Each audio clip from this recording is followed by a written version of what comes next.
गोपालपुर विधानसभा क्षेत्र। गोपालपुर के अंदर नरेंद्र कुमार नीरज 75,533 वोट हासिल करके जीत दर्ज करने में कामयाब होते हैं। आरजेडी की शैलेश कुमार 51,072 वोट हासिल करके दूसरे नंबर पर ये रहते हैं। ये सबसे इम्पॉर्टेंट और बेसिक और फाइनल रिजल्ट जिसको हम कह सकते हैं कि दोनों के बीच में जो तो इस विधानसभा क्षेत्र के ऊपर यानी कि गोपालपुर के अंदर काफ़ी अच्छा मुकाबला देखने को मिला। इस मुकाबले की सबसे इम्पॉर्टेंट कड़ी रही है यहाँ की जनता, लेकिन इस मुकाबले के बाद जनता को ही भुला दिया गया है। सत्ता की अगर बात करें तो दोनों को सत्ता का सुख इस विधानसभा क्षेत्र ही नहीं बल्कि पूरे बिहार के अंदर देखने को मिला, लेकिन सबसे इम्पॉर्टेंट बात ये रही कि इस विधानसभा की नहीं बल्कि पूरे बिहार के अंदर जनता को सबसे इम्पॉर्टेंट मुद्दा पलायन का जो है तो यानी कि यहाँ से जाने का मुद्दा सामने रहा।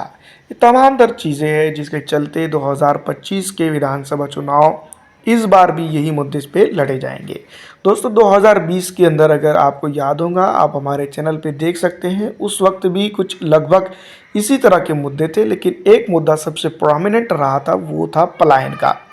बातें बड़ी बड़ी की गई थी कि हर विधानसभा क्षेत्र के ऊपर रोजगार देने की, लेकिन यहाँ पर इस तरह से होता हुआ नज़र नहीं आया। और इस या फिर हर कोई विधानसभा क्षेत्र की अगर बात करें बिहार की, गोपालपुर ही नहीं बल्कि हर विधानसभा क्षेत्र के ऊपर तो पलायन के मुद्दे को रोकने में नाकामी ही देखने को मिली है। तो ये मजबूरी है यहाँ की जनता की। और सबसे इम्पॉर्टेंट बात ये रही है कि बेरोजगारी सबब बनी पलायन का, और जिसके चलते दूसरे स्टेटों के ऊपर जो है तो यहाँ का मजदूर जाकर काम करने पे मजबूर हुआ।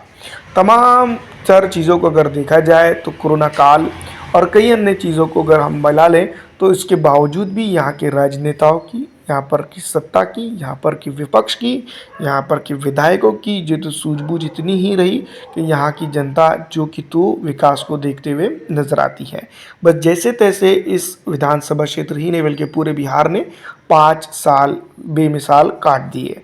डेवलपमेंट की बात अगर देखा जाए तो आए दिन एवरेज हमने एक वक्त ये भी देखा कि जो है तो हर दिन पुल टूटना और पुल के विकास के बारे में बातें करना भी सुना, लेकिन तमाम तर चीज़ों के बावजूद गोपालपुर की बात करें तो दिन दनी हालत और यहाँ पर डेवलपमेंट, रास्ते, निकासी की पानी की और जल जमाव, जल कटाव, जल से भूमि कटाव और कई अन्य चीज़ें जो तो पेश रही है।